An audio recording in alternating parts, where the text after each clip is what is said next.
Hello and welcome. मैं हूं ज्योति। आप देख रहे हैं चुनावी समर, जहां पर एक और ताजा अपडेट के साथ हम हाजिर हैं। यूएससीआईआरएफ ने एक बार फिर से अमित शाह को बैन करने की दिशा में बढ़ाया कदम।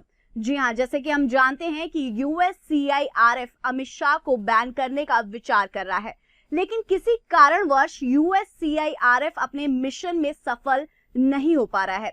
वैसे राजनीतिक जानकारों का ये कहना है कि अमेरिका में इस वक्त राष्ट्रपति के रूप में डोनाल्ड ट्रंप है, इसीलिए यूएससीआईआरएफ चाहकर भी अमित शाह को बैन नहीं कर पा रहा है, क्योंकि ट्रंप और मोदी में दोस्ती है।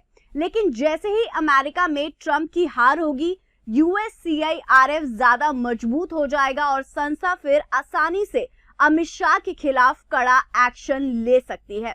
आपको ये भी बता दें कि अमेरिकी सूत्रों के अनुसार यूएससीआईआरएफ से जुड़े हुए एक अधिकारी ने यह भी कहा है कि संस्था अमित शाह के काले कारनामों को जानता है। उन्होंने ये भी कहा कि यूएससीआईआरएफ के पास अमित शाह के कारनामों का काला चिट्ठा है कि कैसे अमित शाह ने दलितों और अल्पसंख्यकों का शोषण करने के लिए भारत में सीएए और एनआरसी जैसे कानून को लाए। अमेरिकी अधिकारी ने यह भी कहा कि यूएससीआईआरएफ काफी समय से अमित शाह को बैन करने का विचार कर रहा है, लेकिन अमित शाह बैन होने से अभी तक बचे हुए हैं। पर भारत में दलितों और अल्पसंख्यकों की जो सिचुएशन है, जो स्थिति है, वो ना ही सुधरी तो अमेरिका कभी भी अमित शाह को बैन कर सकता है। वहीं यूएससीआईआरएफ अधिकारी ने यह भी कहा कि अमेरिका में सत्ता परिवर्तन होने के बाद शायद ये देश पहले की तुलना में कुछ ज्यादा सख्ती के साथ सीएए और एनआरसी के खिलाफ कड़ा एक्शन लेता हुआ नजर आएगा। तो इस पर आपकी क्या राय है, आप प्लीज कमेंट सेक्शन में लिखकर हमें जरूर बताएं।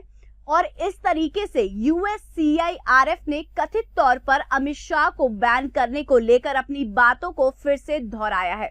ऐसे में बहुत ही संभव है कि अमेरिका में राष्ट्रपति चुनाव होने के साथ ही भारत में भी बदलाव देखने को मिलेगा और हो सकता है कि चुनावों के बाद सीएए और एनआरसी असंवैधानिक घोषित हो जाए और ये भी संभव है कि अमेरिका अमित शाह को बैन कर दे। वैसे ये तो वक्त बताएगा कि अमेरिका में राष्ट्रपति चुनावों का भारत पर क्या प्रभाव पड़ता है, लेकिन इतना तो तय है कि यूएससीआईआरएफ की नजरें अभी भी भारत में हो रहे धार्मिक भेदभाव पर है और इससे मोदी सल्तनत की जो तानाशाही है वो जल्द ही उस पर लगाम लगेगा, जल्द ही वो खत्म होगी। तो इस पर आपकी क्या राय है, आप प्लीज कमेंट सेक्शन में लिखकर हमें जरूर बताएं।